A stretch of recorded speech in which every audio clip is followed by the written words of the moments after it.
Hi there, my name's Alyssa and I'm an academic coach here at Portland State, and I'm here to present to you on how to communicate with professors. I want to start by highlighting two of the services that are available to you as a student here at Portland State, offered through the Student Academic Support Services. And the first is academic coaching, that's us, and we're located in Suite 360 on the third floor of FMH. The second is peer tutoring through the Learning Center, and that's in the Millar Library on the second floor. And both of these services are available both in person and remotely via Zoom. So before we get started, I want you to take a moment and reflect. Have you ever felt unsure of how to reach out to your instructors? Have you ever been to office hours for your classes? And what things might be keeping you from reaching out to your professors? So there are some barriers to communication. The physical layout of the classroom creates an inherent power dynamic between professors and students, and it creates this physical separation of students from their instructors.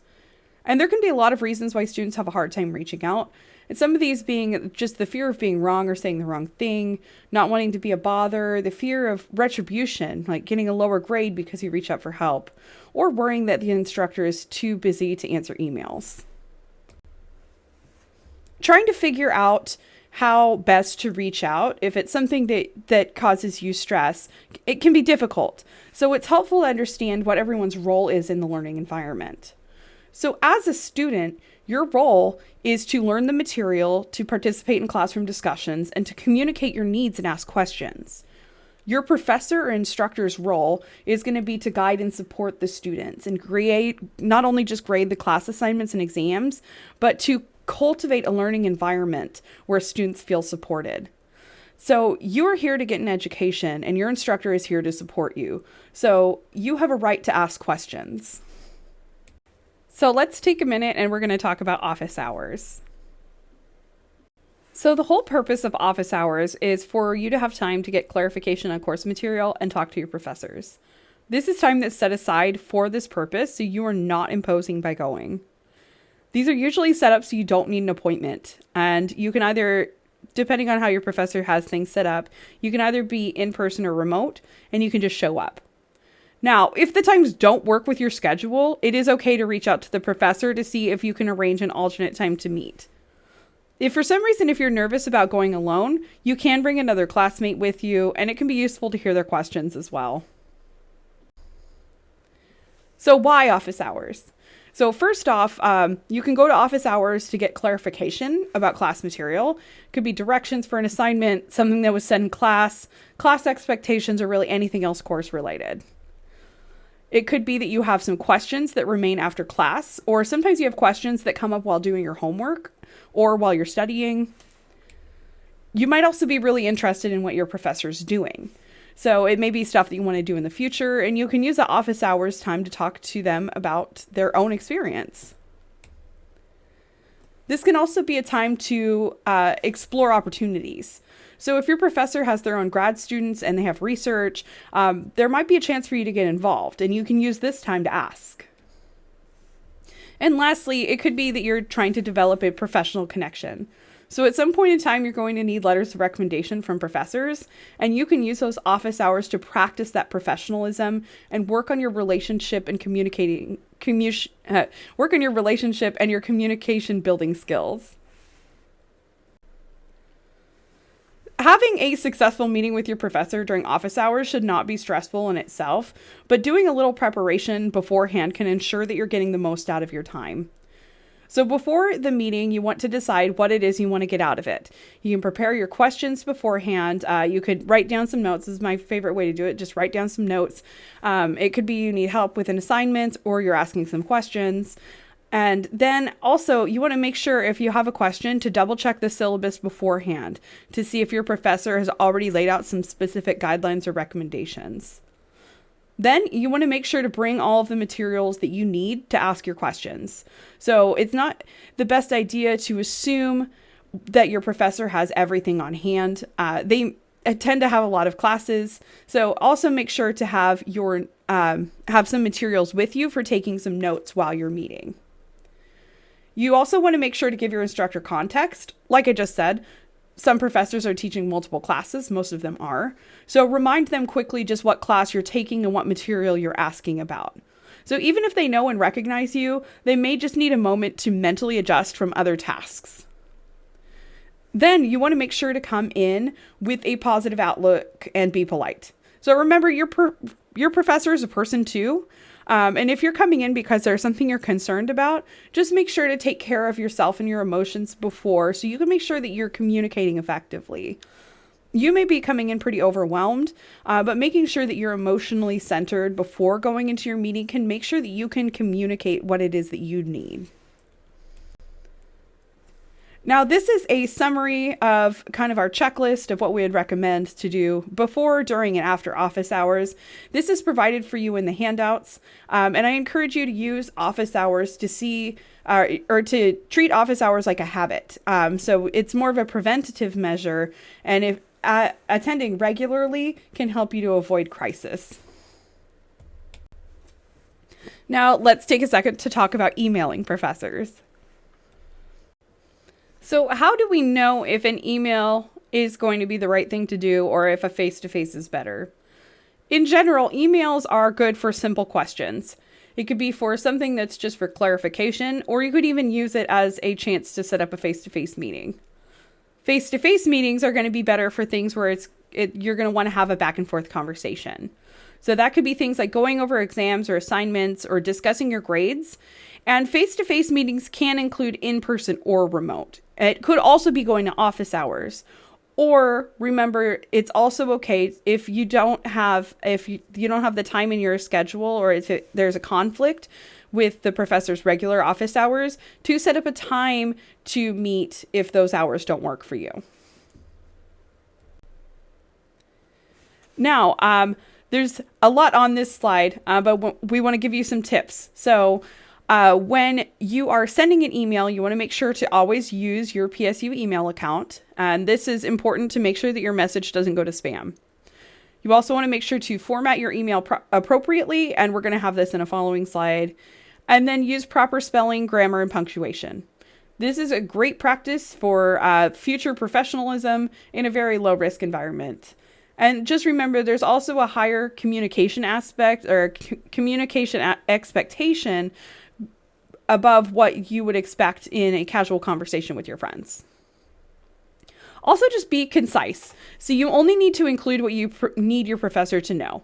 And this is important just to make sure that it's clear what questions you need answered.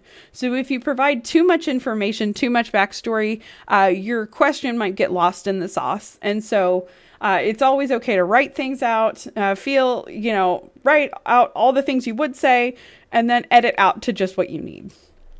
And kind of in line with this, don't be afraid to use bullets or numbered items. That can be a way to make sure that you're only showing what you need to show. And then be specific. Spell out your needs, cite your related materials, readings, homeworks, etc. And then if they send you a message, just make sure to respond as soon as you're able. Now, some things to avoid are going to be asking questions that have already been answered. And this just essentially is to save you some time. So make sure to check the syllabus and Canvas. Clarifying questions are great. Make sure that you're citing what you're looking at. But essentially, if you're sending questions that have already been answered, it's just going to be, you're going to be waiting for a response when hopefully you have the information already. So clarify, great. Also avoid adding unnecessary details. That's just what I had said a moment ago. And if you find that you need a long email, that might be where you consider asking for a face-to-face meeting to kind of explain things a little more thoroughly. You also want to avoid complaining or emailing while you're upset. Being a student is real, and you can have a lot of big feelings about it. But you want to make sure that you're communicating your issue in a way where you can get what you need from it. And remember, email is forever. So if you want to avoid writing anything that can sound hostile.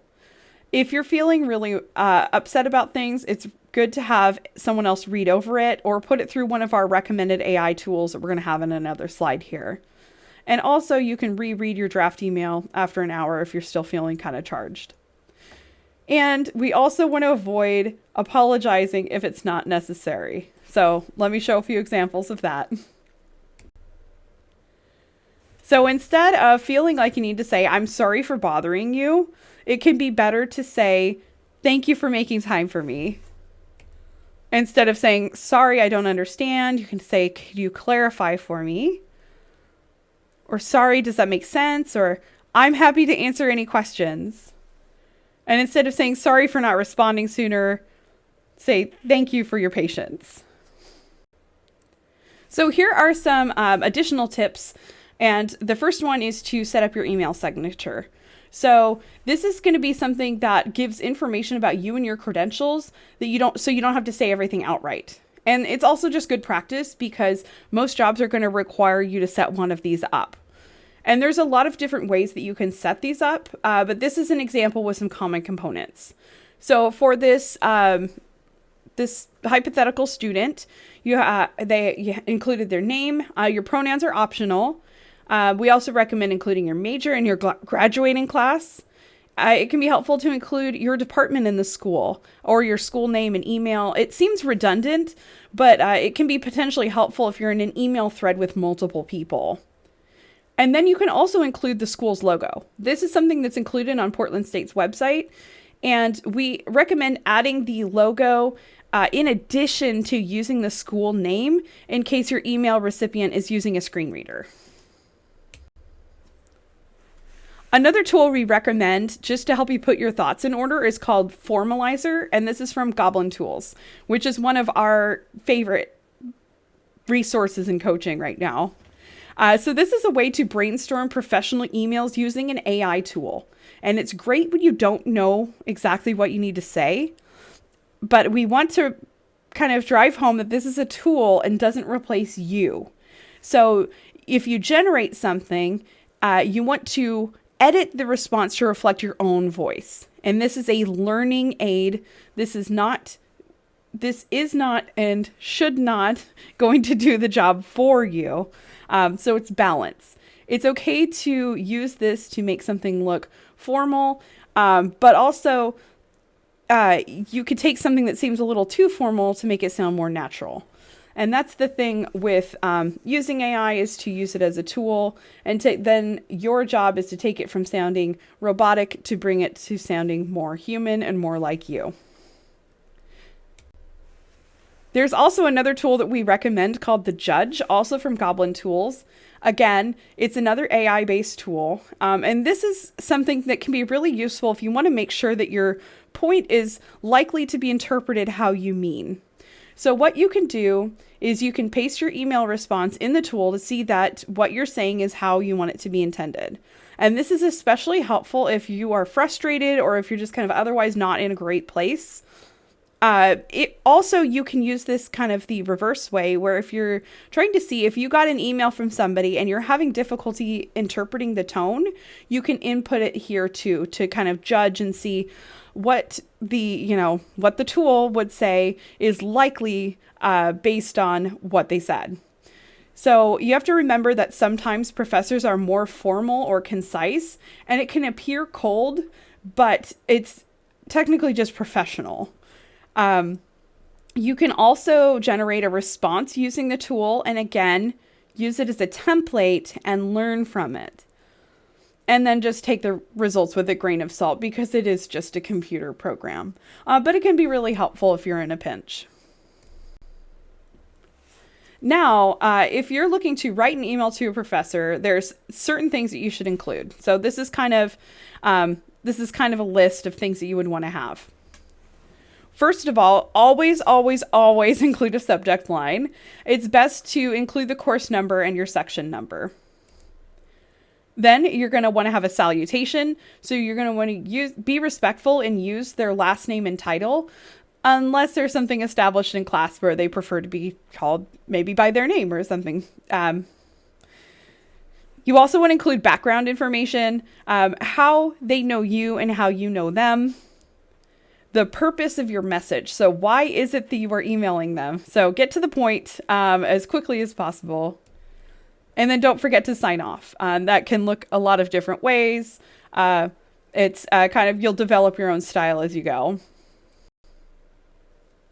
Now, we're going to take this email and I'm going to show you bit by bit what the different parts of the email are.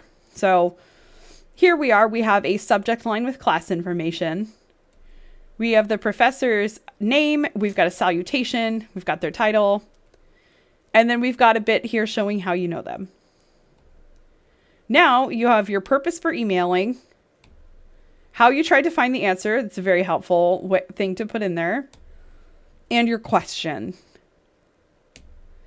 Then don't forget to give your sign off. And then you can see that this one included an email signature. Now there's two other examples here. This is one requesting an in-person meeting that shows you all of the components. And the example of a follow-up email. And you can go back to the slides and view these if they're helpful for you. So this exercise is to give you a chance to look at some emails and potentially make some corrections. So you can take a moment and pause now and look over this email and think about what is wrong with it. Now, let's go through this. So first off, one of the things here is that this student did not use their Portland State email. So this is a personal email. You want to make sure and avoid that. And there's also no subject. So you want to add in a subject line. And then this whole section is way too casual. Spelling and grammar, you also want to make sure and avoid slang. And bigger picture, this kind of question should be when an absence happens, or ideally before and not a week after. If you are emailing after the fact, you want to make sure and provide simple justification on why you're emailing late. So let's look at what a correction could look like. So in this case, they did include their student email and there is a subject line. And then there is a simple justification and it shows that you had looked at the syllabus and asked a question and done. So here's another email. So go ahead and take a second to pause and think about it. Now this one's a little trickier. So first off, we have a subject line that's a little inflammatory. Saying urgent is a little much. Also here, is it okay to just instruct your professor as professor? You want to defer to the syllabus and what they've said in class. And then from the body of this, it seems like, at least to me, that the professor has input the grade, but maybe not handed it back. So if they have input the grade, there's always a chance that, maybe it could be a mistake. Give them a chance to hand it back. Then after they hand it back, have you reviewed the assignment? And did you receive feedback? Overall, this is just a very emotional tone, and emotions in themselves are not bad. We are humans. We have emotions. But if you're very upset and you're about to email your professor, it may be best to wait and respond after you've had a chance to process things. And then also just generally grammar and capitalization. So let's take a second and look at a correction. Now here in this one, we instructed the professor as Professor Fiji, and then there's a little bit more included here. So you can read over this one, we can move forward. So now that we've talked more about emails, before you go to send your email, it's always good to take a second and review. First off, with some reflection, is there another place where you can get the information? So double check the syllabus in Canvas. This is just to save you time. Also, do you have all the information included that you meant? Do you have a subject line? And if you had said that there's going to be something attached, is it attached? And etc. And then lastly, double check your spelling and your tone. And lastly, if you are wanting more support, we are always here for you in academic coaching. We go over all kinds of things like self-management, study strategies and motivation, and so much more. We also would love it if you could take our survey here, but we also have a QR code for making an appointment. And just remember that we're always here for you.